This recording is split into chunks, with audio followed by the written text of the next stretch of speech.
YouTube হলো পৃথিবীর সর্ববৃহৎ একটি ভিডিও শেয়ারিং ওয়েবসাইট। এমন কোনো টপিকস খুঁজে পাওয়া যাবে না যেই টপিক্সের উপর ইউটিউবে কোনো ধরনের ভিডিও নেই। সুতরাং বিভিন্ন ধরনের টপিক্সের উপর ইউটিউবে ভিডিও রয়েছে। বিভিন্ন কন্টেন্ট ক্রিয়েটর লাইক আমার মতো অনেক কন্টেন্ট ক্রিয়েটর এই ধরনের ভিডিও তৈরি করে থাকে তাদের ভিউ বাড়ানোর জন্য, ওয়াচ টাইম বাড়ানোর জন্য এবং সাবস্ক্রাইবার বাড়ানোর জন্য।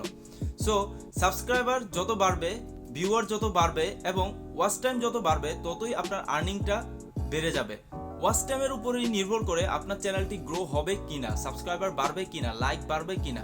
সো আজকের এই টিউটোরিয়ালে আমি আপনাদের সাথে কথা বলবো আপনারা যে কোনো ভিডিও ইউটিউবে আপলোড করার সাথে সাথেই যে ভিডিওটি ভাইরাল হবে কিনা বা কী ধরনের কন্টেন্ট আপনারা তৈরি করবেন এবং ভিডিও ভাইরাল হতে ট্যাগ অথবা ডিসক্রিপশনের কোনো ভূমিকা রয়েছে কিনা। সো হ্যালো বন্ধুরা, আমি আব্দুর রহমান আছি আপনাদের সাথে। আপনারা যদি এখনও চ্যানেলটি সাবস্ক্রাইব করে না থাকেন তাহলে অবশ্যই চ্যানেলটি সাবস্ক্রাইব করে পাশে থাকা বেল আইকনটি ক্লিক করে দিন পরবর্তী ভিডিওগুলো সবার আগে দেখার জন্য। তো চলুন শুরু করি।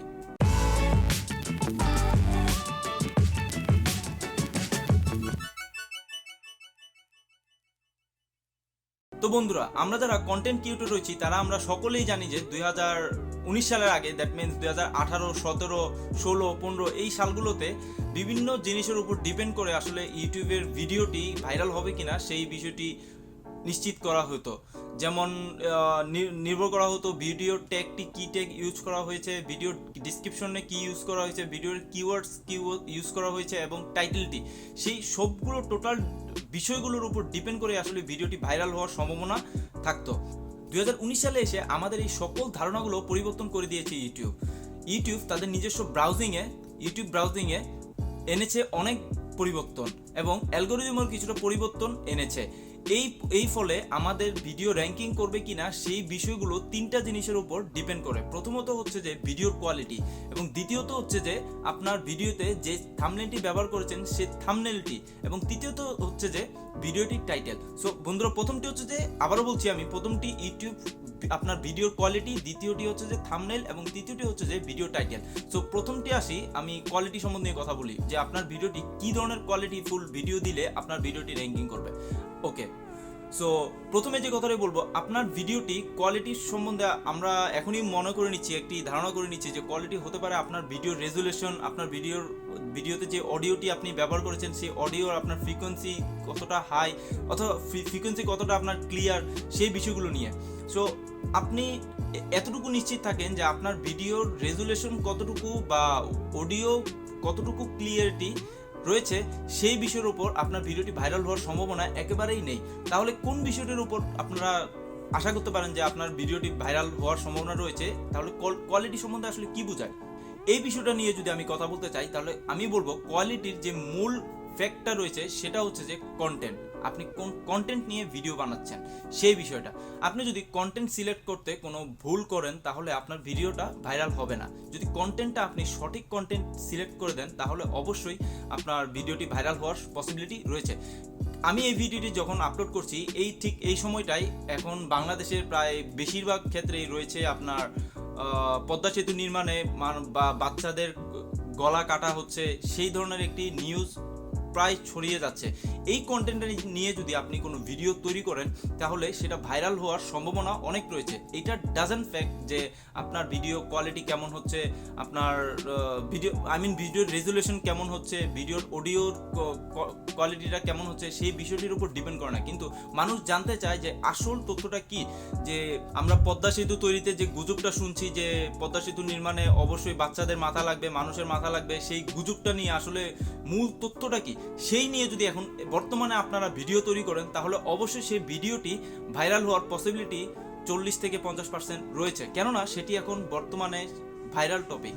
সুতরাং আমি কন্টেন্ট নিয়ে এতটুকু বলতে পারি যে আপনার কন্টেন্টটি যদি সঠিক সিলেকশন হয়, আপনি যে কন্টেন্টটি নিয়ে ভিডিও তৈরি করছেন সেই কন্টেন্টটি যদি ভাইরাল থাকে অবশ্যই সেই ভিডিওটি ভাইরাল হবে ইউটিউবে।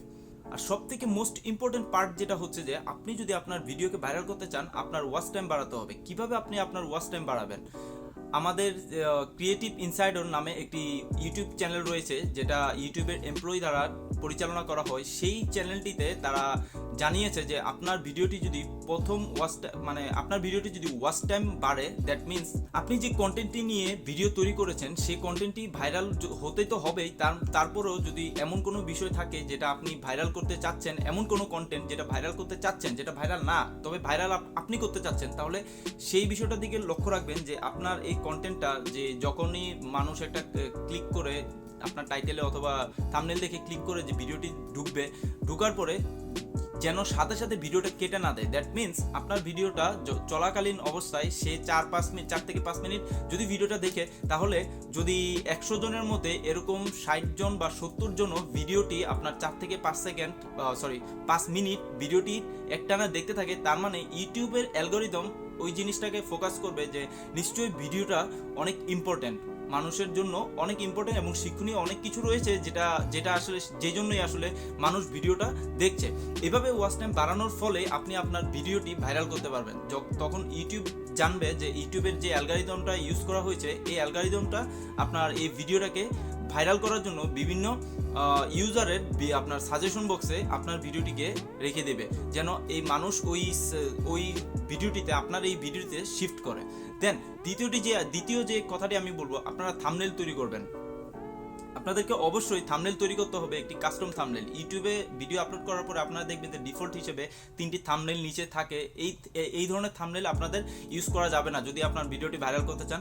যদি আপনারা না জানেন কিভাবে কাস্টম থাম্বনেল তৈরি করতে হয়, তাহলে এখানে দেওয়া লিঙ্ক থেকে অথবা ডিসক্রিপশনে দেওয়া লিঙ্ক থেকে আপনারা ঘুরে আসতে পারেন এবং জেনে আসতে পারেন কিভাবে একটি কাস্টম থাম্বনেল তৈরি করতে হয়। আমি ওই ভিডিওগুলোতে দেখেছি কিভাবে কাস্টম থাম্বনেল তৈরি করবেন, একবার আই ক্যাচিং। সো যে বিষয়টা নিয়ে কথা বলছিলাম, থাম্বনেল। আপনার থাম্বনেলটা যদি ভালো না হয়, কেউই এই ভিডিওতে ক্লিক করবে না। প্রথমে তো ওয়াচ টাইম বাড়াতে হবে, সেটা তো মূল বিষয়, কিন্তু ওয়াচ টাইম বাড়ানোর আগে অবশ্যই ভিডিওটিতে ক্লিক করে আপনার ভিডিওটি ওপেন করতে হবে। দেন ইউজার আপনার ভিডিওটি 2 মিনিট 3 মিনিট যতটুকুই দেখবে। তো প্রথমে যেই আরেকটা বিষয় বলে নিচ্ছি, যেটা আমি প্রথম অপশনটাতে মিস করে গিয়েছিলাম, সেটা হচ্ছে যে আপনার ভিডিওটির মূল যে বিষয়টা রয়েছে সেই বিষয়টা প্রথমেই রাখার চেষ্টা করবেন। দ্যাট মিনস আপনার ভিডিওতে যদি কোনো ইন্টারেস্টিং পার্ট থেকে থাকে, তাহলে সেটা প্রথম 2-1 মিনিটের মধ্যেই রাখার চেষ্টা করবেন, যেন ইউজার ভিডিওটি ক্লিক করার সাথে সাথেই কেটে না দেয়। ইউজার যদি আপনার ভিডিওতে ক্লিক করার সাথে সাথেই যে প্রথম 2-3 সেকেন্ড পরেই যদি ভিডিওটা কেটে দেয়, তাহলে এই ভিডিওটা র্যাঙ্কিং করানো কোনোভাবেই পসিবল না। এই ভিডিওটা ইউটিউবের সাজেশনে একেবারে লাস্টে থাকবে, কোনো ইউজারই এই ভিডিওতে ক্লিক করবে না। যদি আপনি চান যে ইউটিউবের ভাইরাল আপনার ভিডিওটি র্যাঙ্কিংয়ে আনবেন, টপ র্যাঙ্কিংয়ে আনবেন, তাহলে অবশ্যই আপনার ভিডিওটির প্রথম যে 2 থেকে 3 মিনিটের মধ্যে যে এতটুকু জায়গাতে এমন কোনো অপশন রাখবেন যেটা আসলেই ইন্টারেস্টিং এবং পাবলিক সেটাকে সহজেই নিয়ে নেবে। সো ভিডিওগুলো আপনারা এইভাবেই এডিট করবেন, তারপরে থাম্বনেল তৈরি করবেন। দেন যে বিষয়টি আমি বলবো, টাইটেল। কোনো একটি ইউজার যখন আপনার ভিডিওতে ক্লিক করবে, সে প্রথমে থাম্বনেল দেখবে, তারপরে আপনার টাইটেল দেখবে, অথবা প্রথমে টাইটেল দেখবে তারপর থাম্বনেল দেখবে। এই দুটো বিষয় দেখে আপনার ভিডিওতে সে ভিউ করবে। যদি আপনার থাম্বনেলটি খুব ইজিলি দেন, যে ইউজার সহজেই পড়তে পারবে, এই ধরনের থাম্বনেল দিলে আপনার ভিডিও র্যাঙ্কিং করার সুযোগ রয়েছে। সো বন্ধুরা, আজকের এই ভিডিওতে আমরা জানতে পেরেছি যে ইউটিউবে ভিডিও র্যাঙ্কিংয়ের জন্য মূলত 3টি জিনিস কাজে লাগে। প্রথমটি হচ্ছে যে আপনার যে কন্টেন্টের উপর ভিডিও বানাচ্ছেন সেই কন্টেন্টটি, দ্বিতীয়টি হচ্ছে যে আপনি যে কন্টেন্টে ভিডিও বানাচ্ছেন সেই কন্টেন্টকে একটি ফোকাস হিসেবে, মানে একটি সামান্য একটি ফটোগ্রাফির মাধ্যমে তুলে ধরতে যেই বিষয়টি, সেটি হচ্ছে থাম্বনেল কতটা জরুরি তা আপনারা অবশ্যই জানেন। দেন হচ্ছে যে আপনার টাইটেলটি এমনভাবে দিবেন যেন টাইটেলটি ইজিলি পড়া যায়, ভিউয়ার ইজিলি বুঝতে পারে যে আপনার ভিডিওটি কি নিয়ে করা। সো বন্ধুরা, যদি ভিডিওটি ভালো লেগে থাকে তাহলে অবশ্যই সাবস্ক্রাইব করে পাশে থাকা বেল আইকনটি ক্লিক করে রাখবেন। ধন্যবাদ।